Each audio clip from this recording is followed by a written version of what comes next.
Hey everybody! It's time to change a rear tire on my Suzuki V-Strom 1000. Welcome to Urban Monk TV.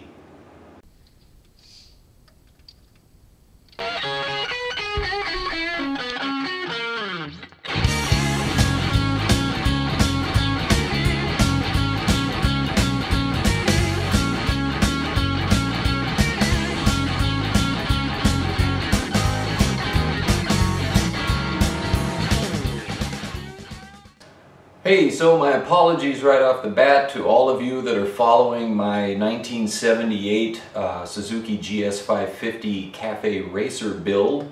I need to take a little bit of a break from that for a couple weeks, and two reasons. One, for this weekend I have got to deal with some maintenance on my V-Strom, so we're going to change this tire here today. And you know, I get to work on this bike, and here in Los Angeles this thing saves me easily 20 minutes each way, so that's 40 minutes per day, and I ride it 4 days a week, so I've got 160 minutes of extra time to do what I want to do and not be sitting in traffic, and so that's 160 minutes more with my family every week.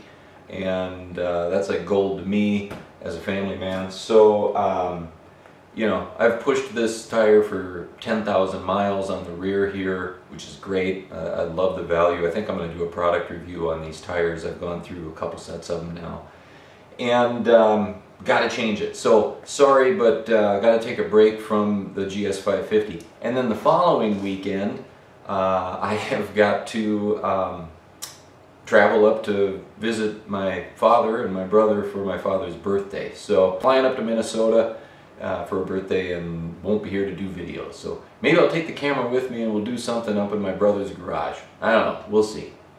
Anyways, so if you own a Suzuki V-Strom, you've either done, and you've had it for a significant amount of time, you've either done one of two things. You've either bought the center stand for it, factory center stand, I think there's some aftermarkets out there too, or you've bought a paddock stand. So I've obviously made my choice. Always the budget-minded guy. I'd rather have more bikes and spend less on them than one really expensive bike. And so I'm always watching how much I invest in these things. Again, family man. And this works really well. So get it up on the paddock stand first.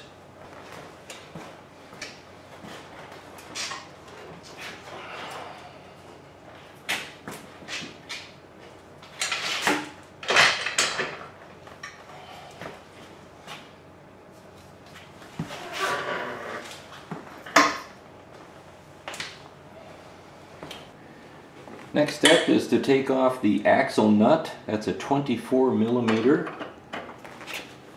and it'll be tight. But thank goodness 24 millimeter are typically a pretty long-handled wrench.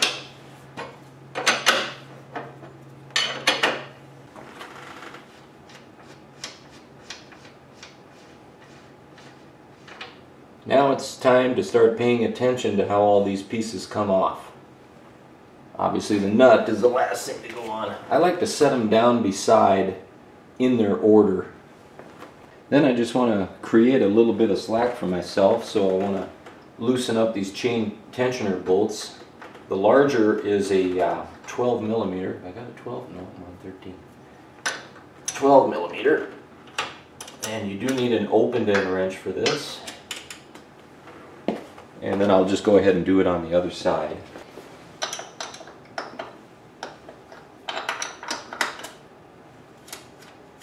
Just give yourself plenty of slack. Then you take your 10 millimeter, and you can screw that inward to give yourself some ability to slide the axle forward. Dang it, there, tighten it up. It's kind of tricky. You want to not move the lock nut forward and move the bolt forward. So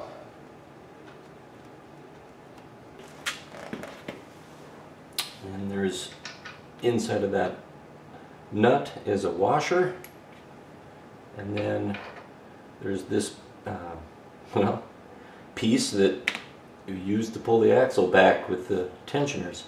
So I just removed that completely.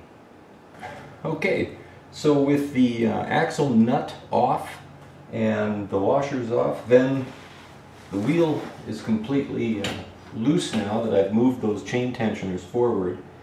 And at this point I can probably get my chain off, but I'm not going to bother right now. This probably should go further forward actually to give me just a little bit more slack. But frankly, once that axle's out, I get plenty of slack. So rubber mallet, so I don't damage all these threads over here. And I put my shoes underneath the tire and kind of just lift it a little bit, take the tension off from the weight, and just start popping that axle through. And as I lift it with the heels of my boots, it comes out very easy. And then with my axle out, I pay attention to which spacers I have in here, because as this drops out now, they will drop. So I have this spacer here, and on the other side, there's another spacer like that. Put these things in order, and take my chain off and roll this out. And then I gotta angle it a little bit to come clear of the rear mudguard.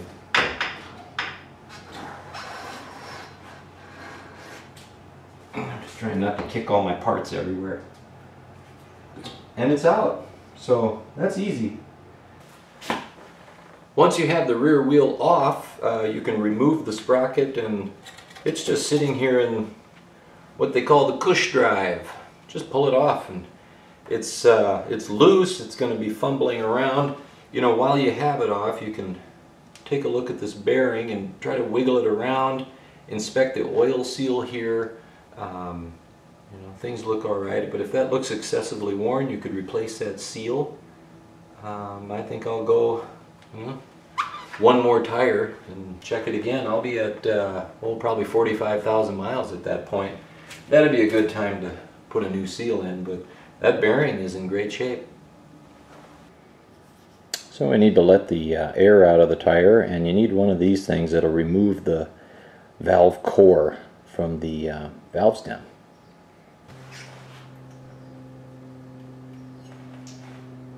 Let all the air out.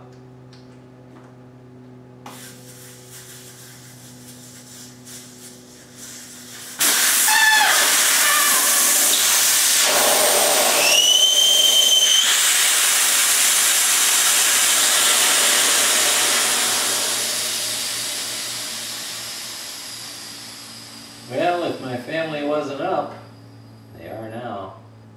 So start with a couple 2x4s. That is to protect your disc. You don't want to go scratching or bending this up. You can remove it if you like, but you don't have to if you've got some 2x4s. That way the weight is on the rim and not on your disc. Go ahead and inspect your bearing. This one is in really good shape. No play at all on that. So the next thing we got to do is break the bead. This is difficult. I've done it a couple different ways. Here you can see I bought a bead breaker. After doing this the hard way enough times, I realized that this Harbor Freight tool is going to pay for itself pretty quickly.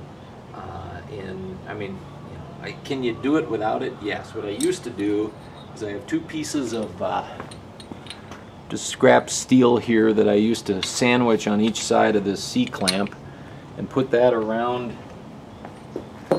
here and here right above the rim, and I would use the C-clamp to smash that sidewall in, but it was still loose pieces and an imperfect solution. I've seen videos on YouTube of guys just using their kickstand and the weight of their bike to press down on that.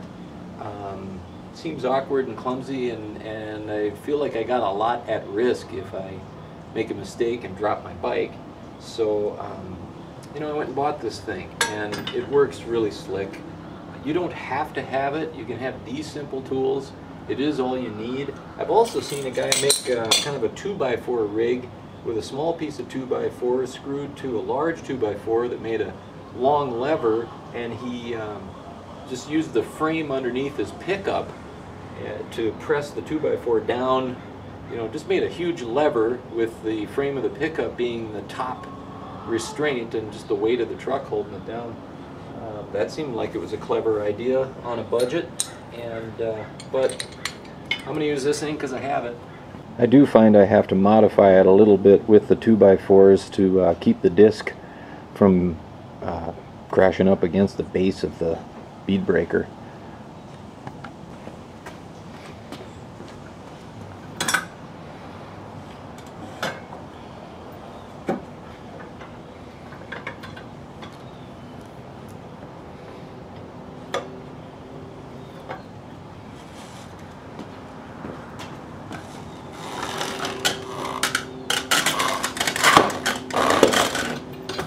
Makes such quick work of it.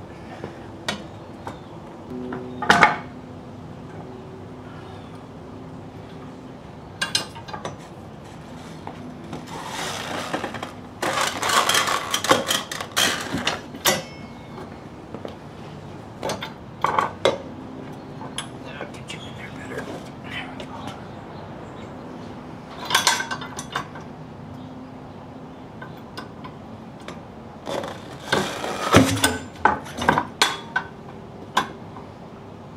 One side. I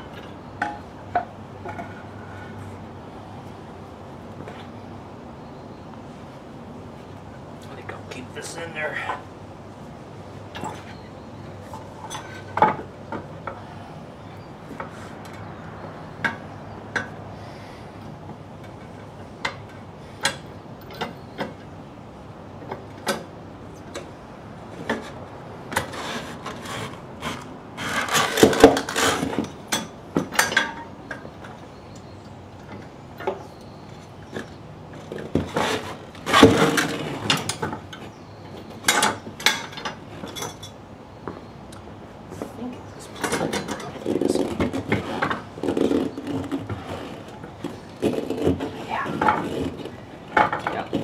It's off. It's so much easier than the way I used to do it, but I did used to do it the other way. So again, don't need this tool. I like it. So especially with rear tires, you want to try to warm this thing up as best you can. I'm doing this really early, so I don't have a lot of sun, but I'm going to do what I can. Set it out in the sun. You know, it's cold here today. I think we're in the 60s. This is going to take a long time. You don't have to do this step, but again, it's easier when it's warm and pliable. So one thing I want to show you is these wheel protectors I built. I saw something like this for sale for what I thought was way too much money for what they were. And so I took some old shoelaces and some vinyl tubing, and here, let me give you a close-up of what these look like. You can see I've used them a few times, but essentially they're just a piece of tube that I cut a long slit into so that they're, you know, like that, and then I put a piece of shoelace on it, drilled a hole so that I can pull it out, because these things fall inside the tire all the time, and these help me get them out of there. So, you know, it's not probably quite as good as what they sell online. I think the material, I hope the material that you would get with the more expensive ones would be tougher than this, but it's worked for the most part. Do I have some nicks on my wheel? Sure I do. You know, I can always put a little black touch-up paint on those, or Sharpie or something, if I really want to look really pretty. But this is what I came up with, really cheap, and for the most part they're working fine. I use 3 tire irons. I know you can do it with fewer, but This thing's really stiff. I got these big long ones from Harbor Freight, and they work. They're cheap.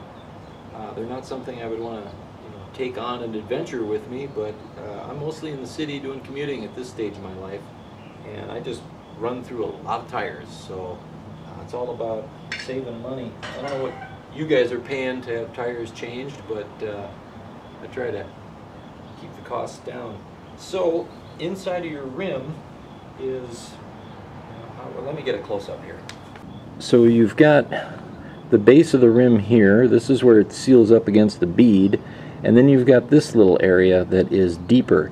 You want to get the tire down inside of that channel so that the whole thing can shift this way and give you enough room to work on the other side. So it's critical that you always have the beads down inside of that channel when you're wrenching on this thing, because if you're up in here in this space and not down here, you're just going to pry and pry all day and get nothing done. And I typically do work up a sweat when I do this.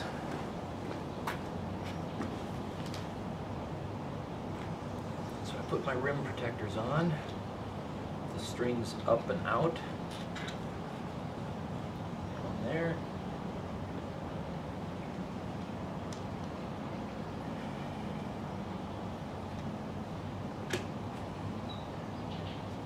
There, and then I'll do one over here. That should get me started.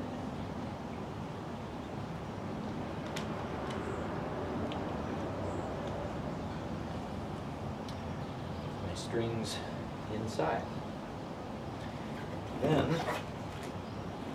with this down in the channel, I use my knee to hold it down in there. In fact, I'll use both of my knees just to make sure I'm in there. Try to get a start on this. Put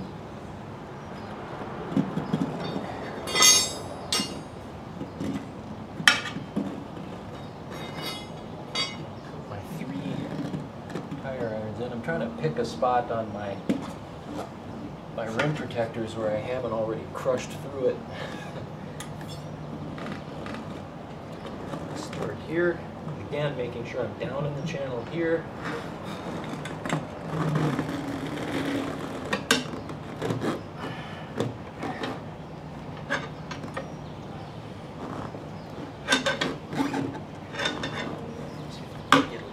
Maybe I took too big a bite here, but we'll see. No, it's coming. And just nice and easy.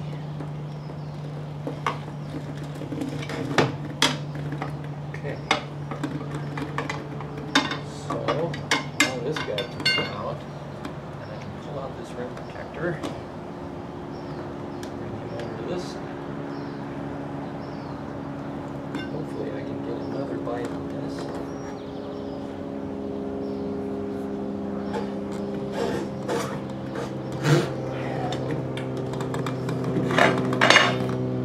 Pretty soon, coming more than halfway around,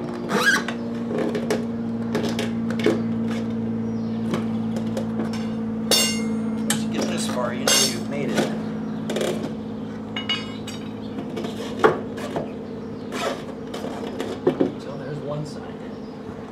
Now you can see how, when you're in that middle channel, how the bead can fit in there. You get quite a bit of swing. So, get all my protectors out. We're going to do the same thing. I'm coming off the same side.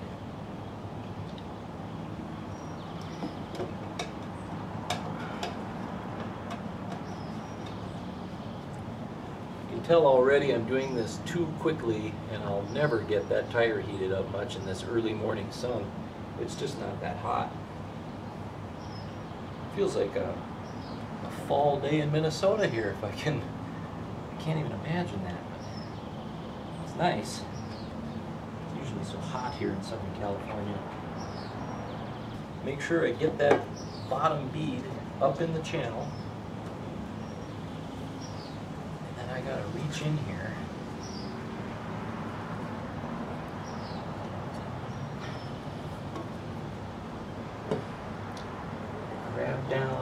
underneath the bottom.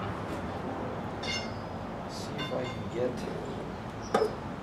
yeah, that's good. It's going to be hard to get another one.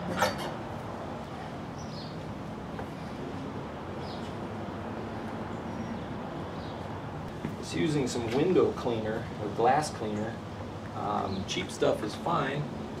You just need it for its surfactant properties. It just helps to have things slippery. There we go.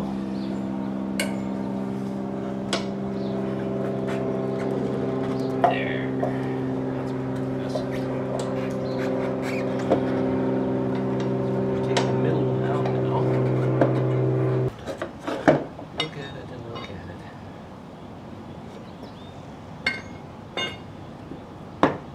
I can pull these out now because they're not, the tire is not going to go back in there.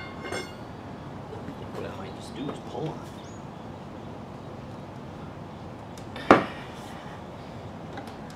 Yeah, that's it. Okay, so with the new tire down on the wheel, before I start putting it on, there's a couple of things that we have to check here. One is the tire rotation. There it is. Well, let me turn around for you. Da-da-da-da. Rotation. How do I know which way this wheel is rotating? Well, I know because this is the side with sprocket, and so obviously this is going clockwise, so this is the direction, you know, forward, so I've got this oriented correctly. The other piece is tires come with a little dot, there it is, and they've already figured out where the heaviest or the lightest spot is on this, and this is where you have to line this up with your valve stem, and this is for balancing purposes. So I want to make sure that once this thing's on, it ends up aligned with my valve stem. This is going to move around a little bit as I put it on, and I have another chance to reposition it once it is on the rim, but at least start close. I'm trying to squeeze every last drop out of this thing. Again, check your tire rotation one last time. That way.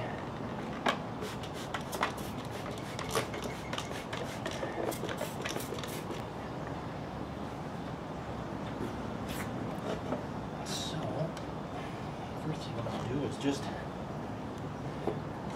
press it on as far as I can. I want to make sure I'm lining up in that channel. And put on a couple rim protectors. There, so I've got two of them there and there, and I'm just going to put the third on in the middle for now, just in case I need it. I don't know that I will though. One there, one over here. Don't take too big a bite at first. Double check that I'm in the channel down here. I am. Put the pressure on, I can feel it draw it in. And just, I put one against my leg and just work one side at a time.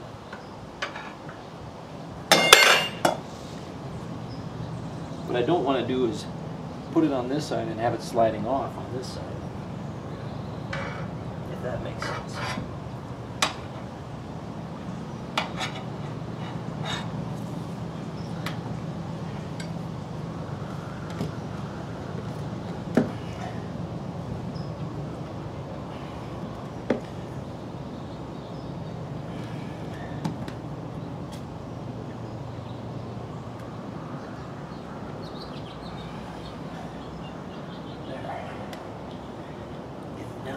This side.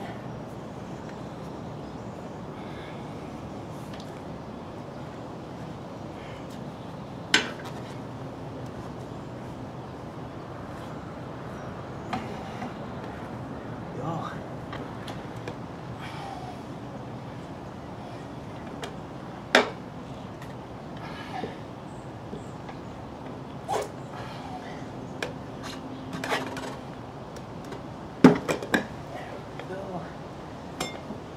close. Boom.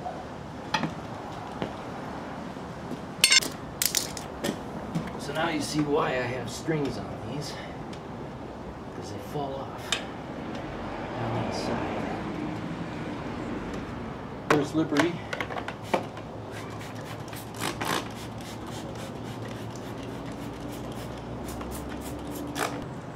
Start with one side in. We need to get this all the way down in the channel. This is where it's helpful to have the tire warm. This tire is not warm, not in the least.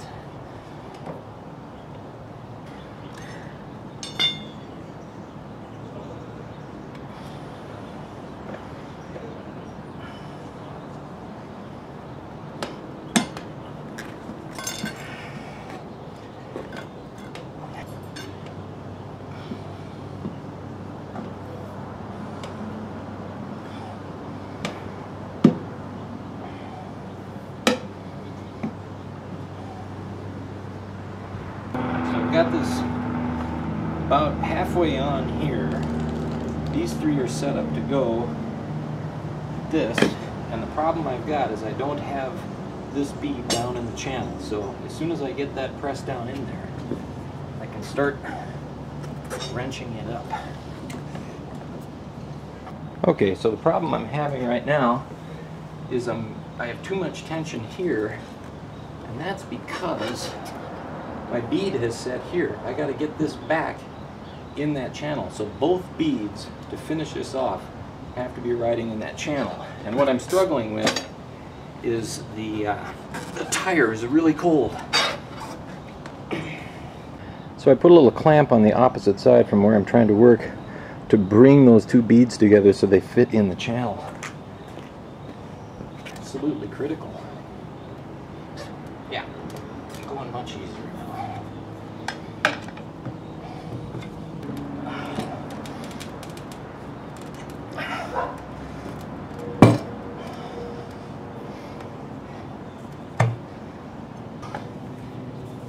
It. There